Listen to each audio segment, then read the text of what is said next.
While more states are opening up coronavirus vaccines to all adults, resistance to vaccination remains significant.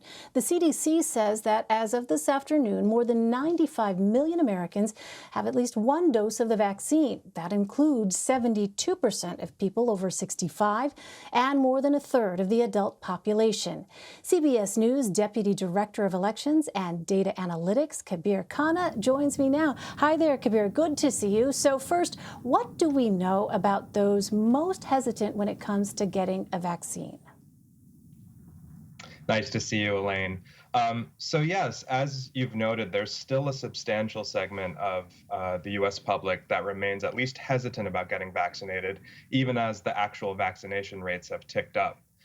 So in a recent poll earlier this month, we found that 22% of Americans say no outright to getting vaccinated, and another 22% say maybe they'll get vaccinated.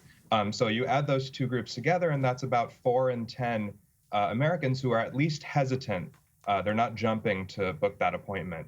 And importantly, we see some big differences by party. So what you can see here is that a third of Republicans say no outright. And these differences by party really are much bigger than any differences we see by race and ethnicity. It's really Republicans, and particularly younger Republicans, who in surveys have expressed hesitancy about getting vaccinated or just say no, they're not planning to. So CBS News ran a survey experiment to see whether a president, especially former President Trump, could impact people's willingness to get vaccinated. Kabir, how did it work and what did you find? That's right. So the question we wanted to answer is, given these partisan differences in vaccine hesitancy, is there a role for presidents to play here in nudging people to get vaccinated? And there's been a lot of speculation that if President Trump were to make a more concerted, clear effort to get his supporters to get shots, that maybe it would work. Of course, in the real world, it's really hard to disentangle cause and effect. But in the social sciences, one tool we have to do that are survey experiments. So what we did is we administered a short survey to a nationally representative sample of Americans, but there was a bit of a twist to it. So in the survey, we randomly assigned Republicans to see an extra question, which included a little nudge from former President Trump. It basically said in the question that President Trump had been vaccinated and that he encouraged others to do the same.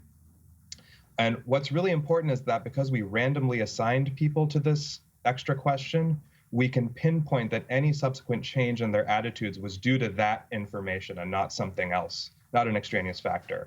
And what we saw is that among Republicans who had previously at least expressed an openness to getting vaccinated, that is, they didn't say no outright before, those folks appeared responsive to this nudge from President Trump. They were more likely to say that they would get the vaccine than respondents who didn't get the nudge. So we did the interesting, same Kabir. among Well, Democrats. Oh, go ahead. You did the same. Yeah, What did you find? just to complete what we found, I was a little surprised by this because we did the same thing with President Biden, who of course has been pushing vaccination continuously for a while. What we found there is that he was able to reduce hesitancy among Democrats. So among Democrats and Democratic leaders who were hesitant before, they had said no or maybe before, they were much more likely to say maybe they'll get a vaccine when they got that little nudge in the survey from President Biden than when they didn't. We saw an over 20-point difference, indicating that he can move some of his supporters, even though probably everyone knew that Biden supports vaccination to begin with. Yeah, it's so interesting because you really see that it underscores this notion that the modeling of behavior by prominent officials really seems to have an effect, at least in some quarters.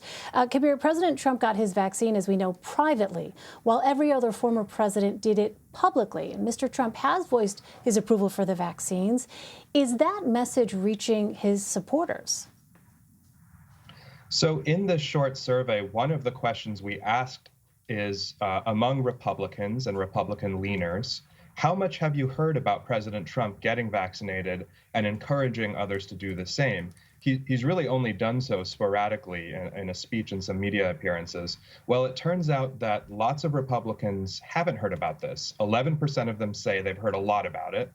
32% say they've heard some about it, but around a third of Republicans say they've basically heard nothing at all about him getting vaccinated and encouraging others to do the same. That really suggests that there's a pool of people out there, supporters of the president, who might be movable by more consistent, stronger messaging from him. Of course, what we saw in this experiment is that a relatively subtle message, that is a text-based nudge in the survey, could move some Republicans and not others. If the Republicans were no outright to vaccines before, our little Trump cue didn't move them towards vaccine willingness. But if, like I said, if they were at least open to it before, then it looked like President Trump had an effect, and he may find some responsiveness in the real world too.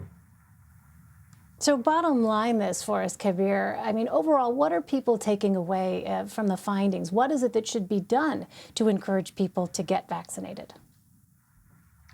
So I think there are a couple takeaways here. One is that it's hard to persuade people, especially when it comes to putting a vaccine in your body.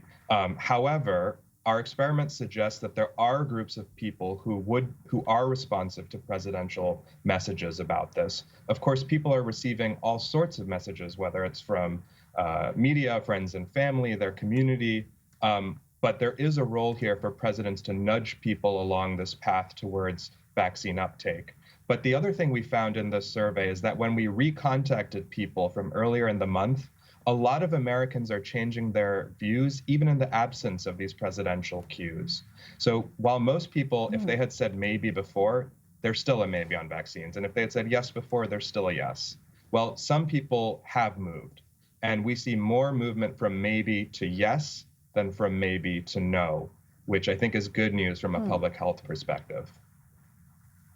It's so fascinating to see, Kabir, what exactly seems to prompt certain groups, what doesn't work at all.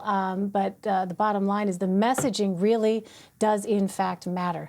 CBS News Deputy Director of Elections and Data Analysis, Kabir Khanna. Kabir, always great to see you. Thank you so much.